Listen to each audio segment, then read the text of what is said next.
Assalamualaikum teman-teman, apa kabar kalian? Semoga dimanapun teman-teman berada, teman-teman selalu dalam keadaan sehat dan baik-baik saja. Amin. Bertemu lagi bersama Bunda di hari Rabu, tanggal 21 Oktober 2020. Hari ini kita akan belajar tematik, tema 4, subtema 2, dan pembelajaran pertama.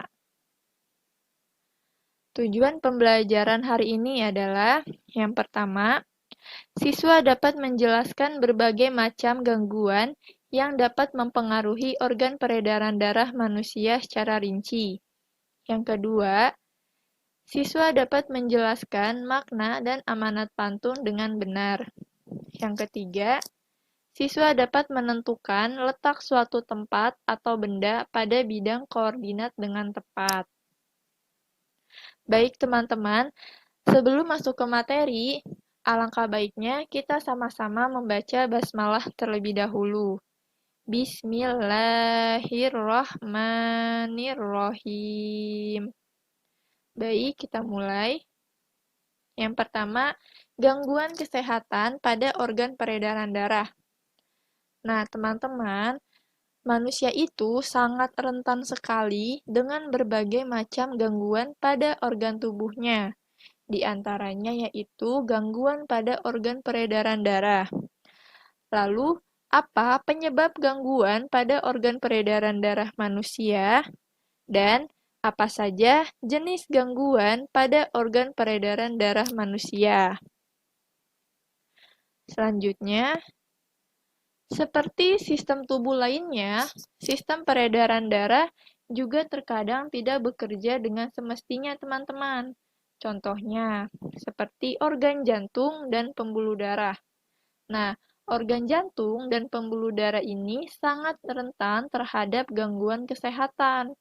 Oleh karena itu, organ peredaran darah seperti jantung dan pembuluh darah sebaiknya kita jaga kesehatannya dengan baik. Karena jika salah satu mengalami gangguan, maka peredaran darah akan terganggu. Selanjutnya, di sini ada beberapa gangguan kesehatan pada jantung dan pembuluh darah, teman-teman. Yang pertama yaitu ada penyakit angina atau angin duduk. Yang kedua ada jantung koroner. Yang ketiga ada hipertensi. Yang keempat, hipotensi. Yang kelima, aterosklerosis. Dan yang terakhir ada varises. Yang pertama yaitu ada penyakit angina atau angin duduk. Penyakit angina atau angin duduk ini biasanya ditandai dengan ketidaknyamanan dan nyeri pada dada. Biasanya disebabkan oleh kurangnya pasokan darah atau suplai oksigen pada otot jantung dan komplikasi yang disebabkan oleh penyempitan pembuluh darah.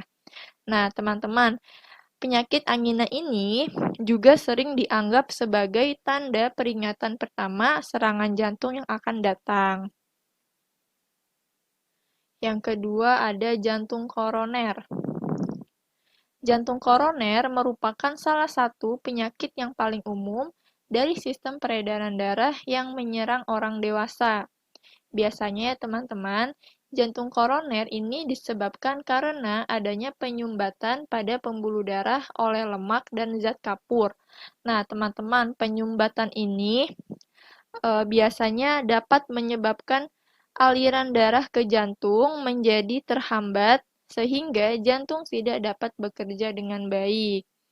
Lalu, penyakit jantung koroner juga memiliki gejala yang sering timbul, teman-teman, yaitu cepat lelah, sesak nafas, dan nyeri. Selanjutnya ada hipertensi. Nah, teman-teman ada yang tahu nggak nih hipertensi itu apa?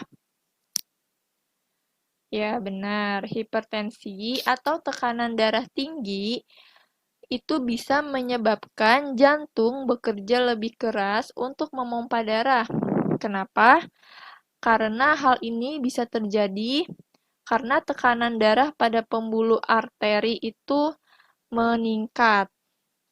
Nah, teman-teman, jika kondisi ini dibiarkan tanpa pengobatan, hipertensi dapat menyebabkan penyakit komplikasi seperti serangan jantung, stroke, atau bahkan bisa terjadi yang namanya gagal ginjal.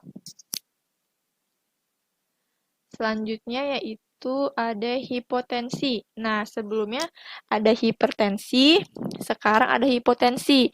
Nah, teman-teman ada yang tahu nggak apa yang dimaksud dengan hipotensi?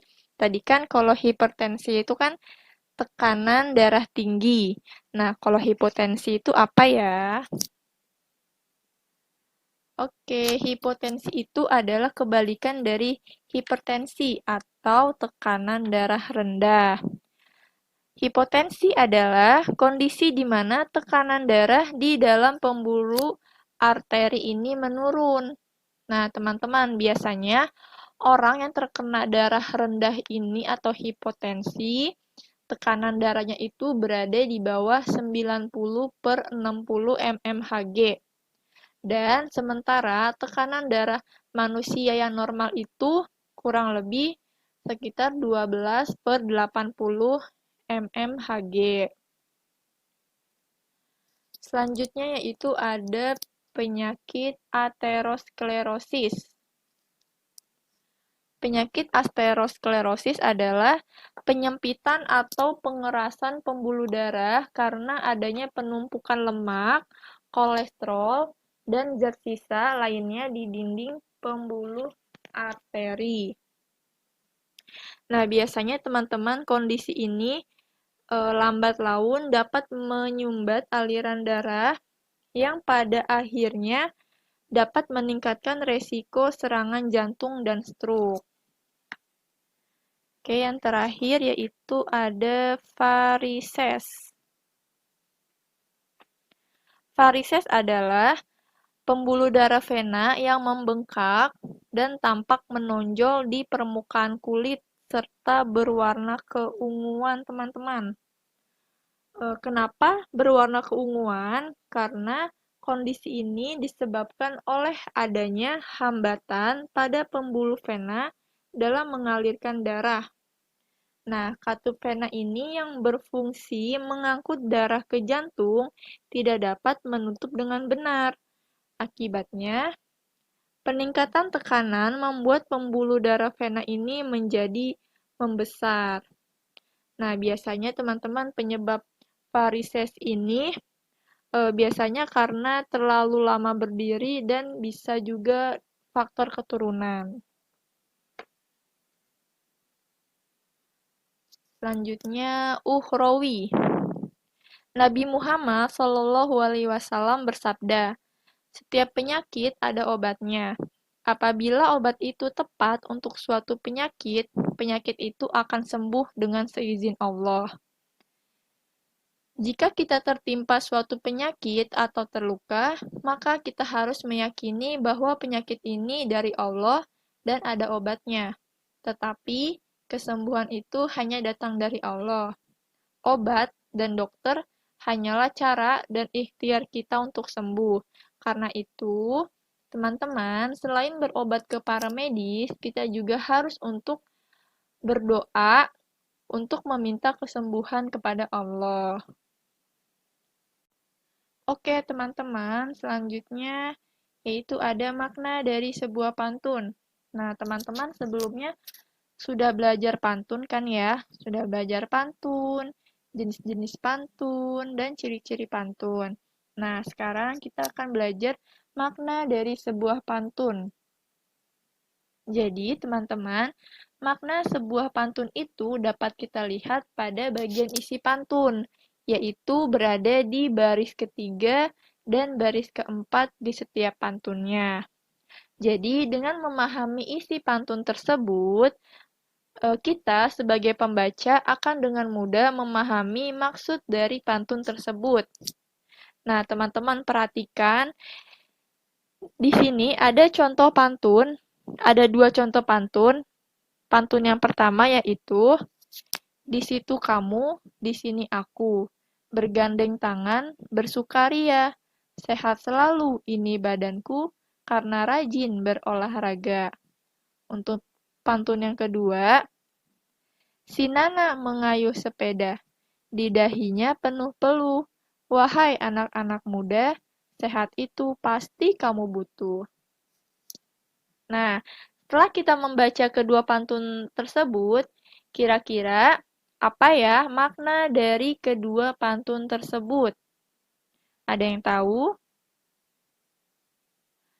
Oke, jadi makna pantun di samping terdapat pada baris ketiga dan keempat. Jadi teman-teman, Bunda ingatkan lagi, jika teman-teman ingin mencari makna dari pantun, teman-teman bisa lihat di bagian isi, yaitu pada baris ketiga dan keempat. Jadi, untuk pantun yang pertama, makna dari pantun pertama ini yaitu tentang himbauan untuk selalu berolahraga agar badan tetap sehat. Sedangkan untuk pantun yang kedua bermakna tentang mahalnya kesehatan bagi tubuh manusia. Sampai di sini paham teman-teman? Kalau paham, kita lanjut ke slide selanjutnya. Nah, di sini kita akan belajar tentang menentukan letak suatu tempat atau benda pada bidang koordinat. Apa sih yang dimaksud dengan bidang koordinat? Bidang koordinat adalah petak-petak yang tersusun dalam baris dan kolom. Jadi, bidang koordinat ini dapat memudahkan kita untuk menemukan letak suatu benda atau tempat teman-teman.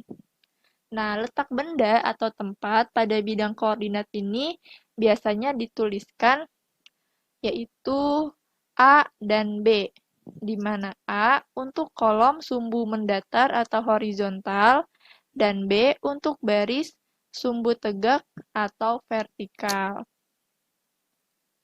Nah, perhatikan contoh bidang koordinat berikut. Di sini sudah ada gambar benda sesuai dengan titik koordinatnya masing-masing. Nah, teman-teman, berdasarkan letak titik koordinat di samping, maka letak gambar benda tersebut adalah sebagai berikut. Yang pertama yaitu ada gambar mobil. Nah, kira-kira gambar mobil ini terletak di koordinat mana ya? Nah, mobil terletak pada titik koordinat A1. Yang kedua yaitu ada kereta. Kereta terletak pada titik koordinat C1. Yang ketiga ada gambar rumah sakit teman-teman. Nah, rumah sakit ini terletak pada titik koordinat E2. Selanjutnya ada gambar masjid. Nah, masjid ini terletak di titik koordinat B3. Selanjutnya ada pohon kelapa. Nah, kira-kira pohon kelapa ini berada di koordinat mana ya, teman-teman? Ada yang bisa nebak? Ya, betul. Jadi, pohon terletak di titik koordinat D3. Selanjutnya ada gambar benda beca. Kira-kira beca terletak di koordinat mana nih, teman-teman? Oke, betul. Jadi beca itu terletak di titik koordinat C4. Selanjutnya ada gambar bus. Nah, kira-kira bus ini terletak di koordinat mana ya? Oke, bus ini terletak pada titik koordinat E5. Selanjutnya gambar kamera nih teman-teman. Kira-kira gambar benda kamera ini terletak di titik koordinat mana ya? Kamera terletak di titik koordinat B6. Nah, selanjutnya teman-teman ada gambar rumah. Kira-kira rumah terletak pada titik koordinat apa?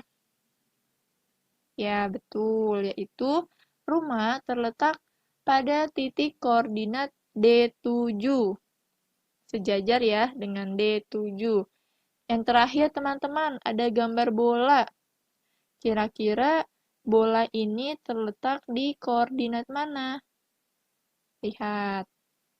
Jawabannya adalah Bola terletak pada titik koordinat A8. Oke, teman-teman, jadi seperti itu ya cara menentukan letak gambar benda pada titik koordinat. Sampai di sini teman-teman paham? Oke, kalau teman-teman paham, mungkin cukup sampai di sini pembelajaran atau materi yang dapat Bunda jelaskan. Semoga teman-teman semua dapat memahami apa yang telah Bunda jelaskan.